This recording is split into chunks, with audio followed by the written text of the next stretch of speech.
Okay, so a few things to keep in mind when you are choosing your factors for Hess's law.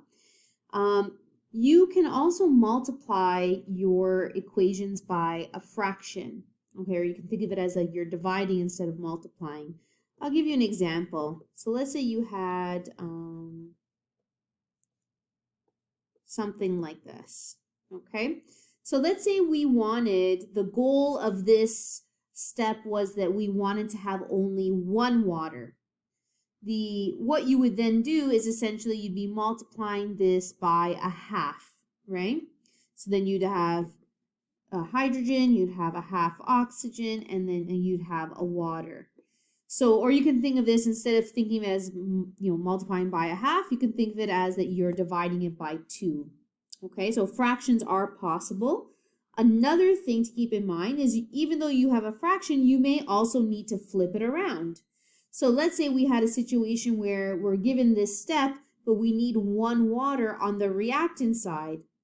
Well, in that case, the factor you'd be multiplying that by would be a negative half, right? So then you would essentially have this flipped around. So not only can you have fractions, you can also have the fractions with the flipping. The flipping makes no difference whether it's a fraction or not. It's just saying that it's on the incorrect side that you need it to be. Okay, so just something to keep in mind while you are working through some problems. Okay, so we're going to step away from Hess's law for a second and just talk about multiple step energy calculations. So we've now covered a bunch of different ideas in this chapter so far. So we talked about heat, right? So MC times delta T. We also know the relationship between delta H and Q, right? So delta H being the system, Q being for the surroundings, they are inverse of one another. We looked at how to determine the energy calculations using molar enthalpy. Technically, there should be a little not symbol there for the molar enthalpy. And then we've also talked about Hess's law from today. So all of these ideas, right, can be used together. And we saw actually when we're looking at the calorimetry, calorimetry really incorporates a lot of these concepts in one place. So I'm just going to show you an example calculation where you're going to use multiple ideas, but really it shouldn't be anything too difficult, especially if you've been kind of keeping up and you're understanding it thus far. It's most likely something you would be able to do right now, okay? So pause the video and give this one a try. Let me just read this for you. So what quantity of chemical energy, so in other words, we're looking for delta H. So notice it does not say the molar enthalpy or molar energy, right? So it's just delta H of the reaction. So essentially, what is delta H required to decompose 100 kilograms of sodium bicarbonate? And we're told the decomposition reaction, and we have the enthalpy value there that can be useful for us. Okay, so give this a try, pause the video, and let's see how you do. Alrighty, so let's talk about what we have. So from this equation, we're told that, first of all, this is an endothermic process, right? We know that this is the case because it's on the reactant side, but this value is for 2 moles of sodium bicarbonate. Okay, so I would suggest maybe the first thing we do is determine the molar enthalpy for sodium bicarbonate. So this is a decomposition reaction. So that would essentially be positive 129.2 kilojoules divided by 2 moles. Right? So in this case, we have 64.6 kilojoules for every mole of sodium bicarbonate. Okay, so this would be great if our value that we were decomposing was 1 mole, but we have 100.0 kilograms that are decomposing. So the first thing we want to do is essentially determine, well, how many moles is in that 100 kilograms. So moles is equal to mass over the molar mass of a substance. So keep in mind, mass value is in grams. Molar mass is always, of course, grams per mole.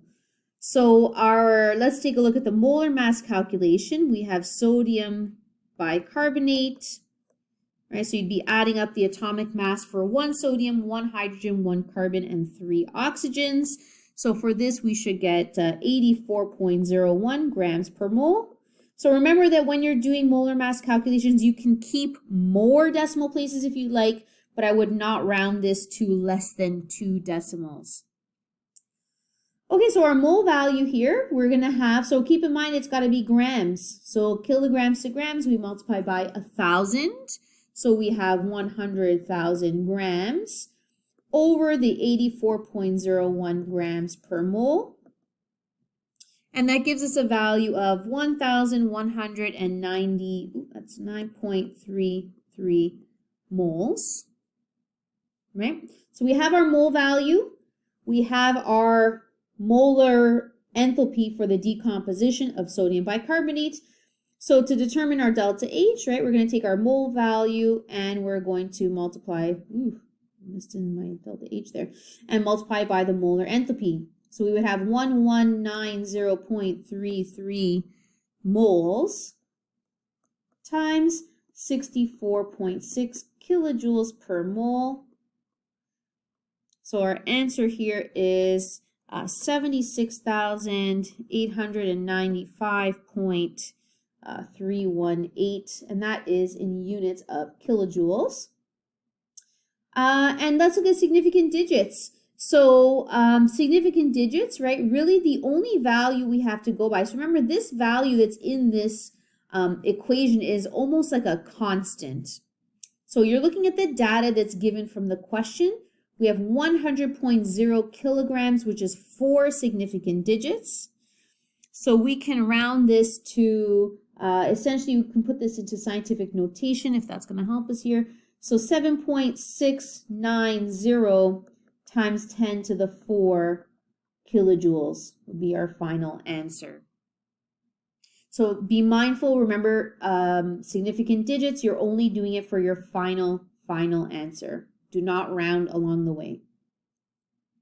Okay, so it's just an example to show you, well, how can we connect the things that we've learned with something like this? So you have to obviously understand how this enthalpy is being represented, and of course, understanding that you would have to use the molar enthalpy in order to determine the enthalpy change for that 100 kilograms.